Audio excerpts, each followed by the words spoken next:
गोंडगाव येथे वानर देवतेचा दशविधीचा कार्यक्रम संपन्न। भडगाव तालुक्यातील गोंडगाव येथे 7 जुलै रोजी वानर देवतेचा मृत्यू झाला होता।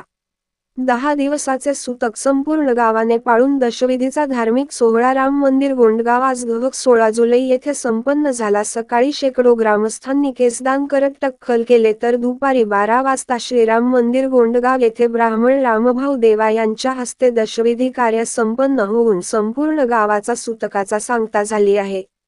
अन्नदान व भंडाऱ्याचा कार्यक्रम 13 जुलै 19 रोजी सकाळी 11 वाजता श्रीराम मंदिर गोंडगाव येथे होणार आहे। सतीश पाटील, दिव्य महाराष्ट्र न्यूज, गोंडगाव। याविषयी काय सांगणार तुम्ही? वानर देवतेविषयी जे गावाचं प्रेम होतं किंवा जी एक श्रद्धा होती याविषयी काय सांगणार आहे?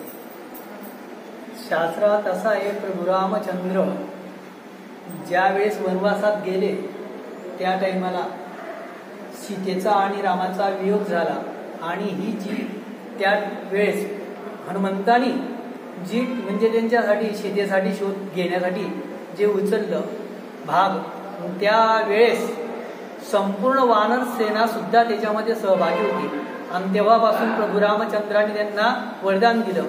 म्हणून त्यासाठी आपण आपल्या गावात हे जे घडलं आहे तर आपण त्यांचा एक दूत गेला रामाचा, म्हणून त्या गावाच्या लोकांनी श्रद्धेयाम लभते परम, श्रद्धेने सर्व म्हणजे केलं की त्याचं 10वं त्याचा 3रा दिवस पहिला दिवस ते गावांनी केलं, त्यांच्या माहितीनुसार केलं।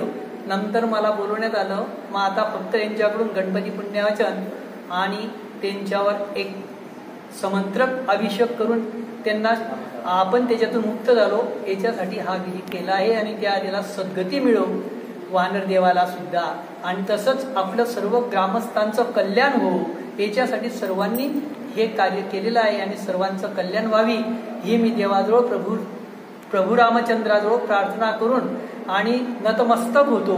आणि असंच देवाकडचं कार्य आपल्या ग्रामस्थांनी लोकांकडून जास्तीत जास्त व्हावं।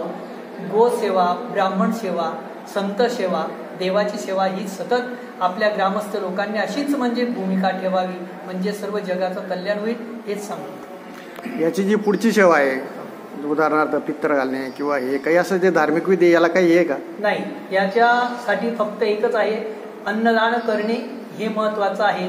त्यामुळे या ग्रामस्थांनी तो दिवस ठेवलेला आहे 19 तारखेचा। या 19 तारखेला अन्नदान करणार आहे, त्यानिमित्तानेच अन्नदान करायचं। फक्त देवाला ब्राह्मणाला म्हणजे शिदा वगैरे देऊन देवाला तिथे नैवेद्य द्यायचा आणि तो नैवेद्य झाल्यानंतर इकडं ब्राह्मण भोजन झालं म्हणजे इकडं लोकांना जेव घालायचं, एवढंच आहे। इथं तसं काही नाही, आपल्या मानवासारखं नाही। म्हणजे थोडक्यात सर्व शासकीय विधी आता जवळपास पूर्ण झालेले आहे। हो, जवळजवळ सगळं